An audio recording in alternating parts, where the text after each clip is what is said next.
Hello students, let's continue chapter 13 of maths of class 8th, that is direct and inverse proportions.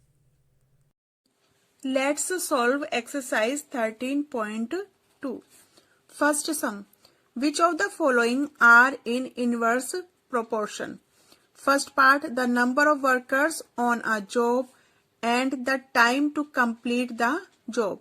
Students यहाँ पर number of workers है and time है job complete करने के लिए। अब ये देखो, अगर नंबर ऑफ वर्कर्स इंक्रीज होगा तो जो टाइम है वो जल्दी कंप्लीट हो जाएगा, इसलिए टाइम क्या हो जाएगा, डिक्रीज होगा। If number of workers decrease होंगे तो टाइम ज्यादा लगेगा वर्क कंप्लीट करने के लिए। सो यहाँ पर नंबर ऑफ वर्कर्स इंक्रीज होता है तो टाइम डिक्रीज होगा, और अगर नंबर ऑफ वर्कर्स डिक्रीज होता है तो टाइम इंक्रीज होगा। So this is in inverse proportion. Next, the time taken for a journey and the distance traveled in a uniform speed. Uniform speed means कि यहाँ पर स्पीड चेंज नहीं हो रही है। So students, in this part time increase होगा तो distance भी इंक्रीज होगा, और अगर टाइम डिक्रीज होता है तो डिस्टेंस भी डिक्रीज होगा। So this is not inverse proportion. Next, area of cultivated land and the crop harvested. अब एरिया, अगर एरिया ज्यादा होता है, एरिया इंक्रीज होता है तो क्रॉप भी ज्यादा होगी, एंड अगर एरिया डिक्रीज होगा मीन्स कम एरिया होगा तो हमारे पास क्रॉप भी कम होगी। सो इन दिस केस या तो दोनों इंक्रीज होते हैं या फिर दोनों डिक्रीज होते हैं, तो यहां पर हम बोल सकते हैं कि this is not in inverse proportion. Now the time taken for a fixed journey and the speed of the vehicle. Students, in this case journey fix है, मीन्स हमें एक फिक्स डिस्टेंस तक ही जाना है। अगर हम यहाँ पर टाइम हमारा इंक्रीज होता है तो हमारी स्पीड डिक्रीज होगी, एंड अगर टाइम डिक्रीज होता है तो स्पीड इंक्रीज होगी। सो हम कह सकते हैं कि ये इनवर्स प्रोपोर्शन में है। Next, the population of country and the area of land पर पर्सन। अब यहाँ पर अगर पॉपुलेशन बढ़ती है किसी कंट्री की तो उस पर पर्सन के लिए लैंड कम पड़ेगा, means area of land decrease होगा। पॉपुलेशन इंक्रीज होगी then area of land decrease होगा। इफ पॉपुलेशन डिक्रीज होगी then area of land increase होगा, means this is in inverse proportion. Students, you have to do first sum in your textbook, not in your notebook. Second sum. In a television game show, the prize money of rupees 1 lakh is to be divided equally amongst the winners. Complete the following table and find whether the prize money given to an individual winner is directly or inversely proportional to the number of winners. Students, इस सम में 1 lakh prize money को distribute किया गया है equally winners में। अब हमें table भी कंप्लीट करनी है और ये भी फाइंड करना है कि जो प्राइज मनी है वो नंबर ऑफ विनर्स की डायरेक्टली प्रोपोर्शनल है या इनवर्सली प्रोपोर्शनल है। Solution of second sum. Firstly we will draw a table. Number of winners 1, 2, 4, 5, 8, 10, 20। So हम इसको एज्यूम करेंगे x, price for each winner y,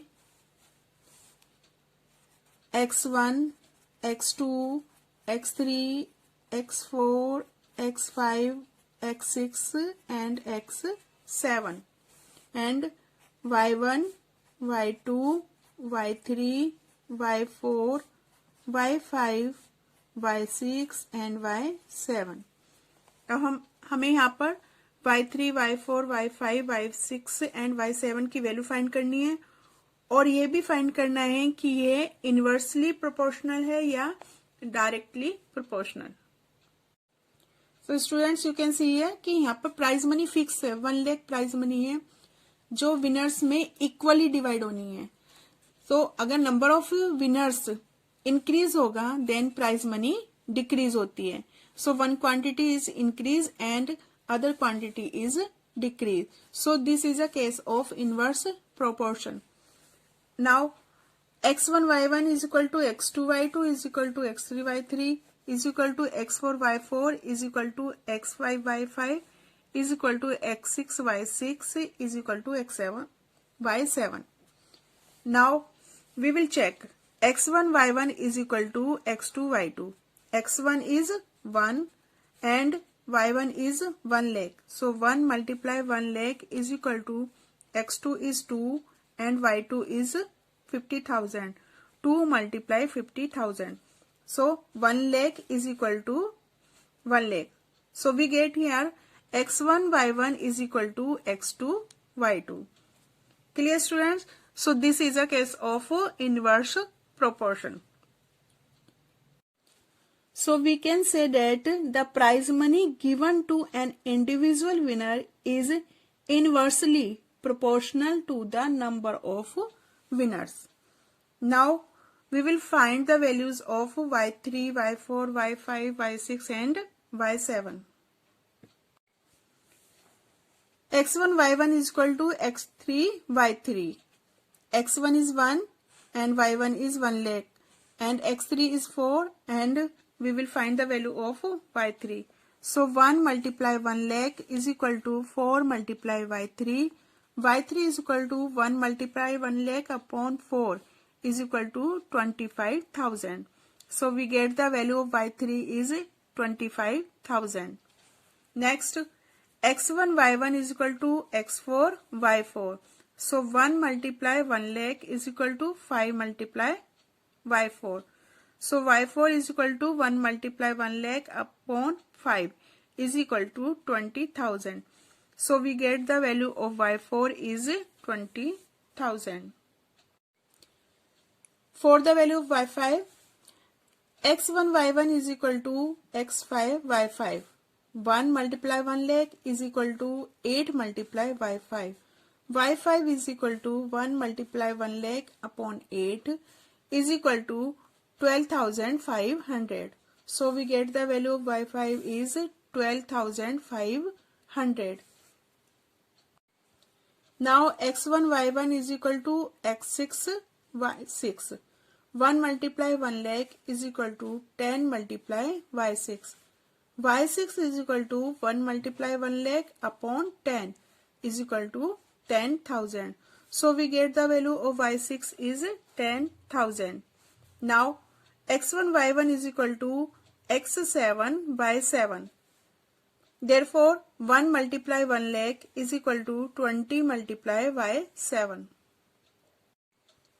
Therefore y7 is equal to 1 multiply 1 lakh upon 20 is equal to 5,000. So students, we get the value of y3, y4, y5, y6 and y7. Now you can complete the table. So this is the solution of second sum. So students, this is the end of today's session. We will solve remaining sums of this exercise in next video. Thank you.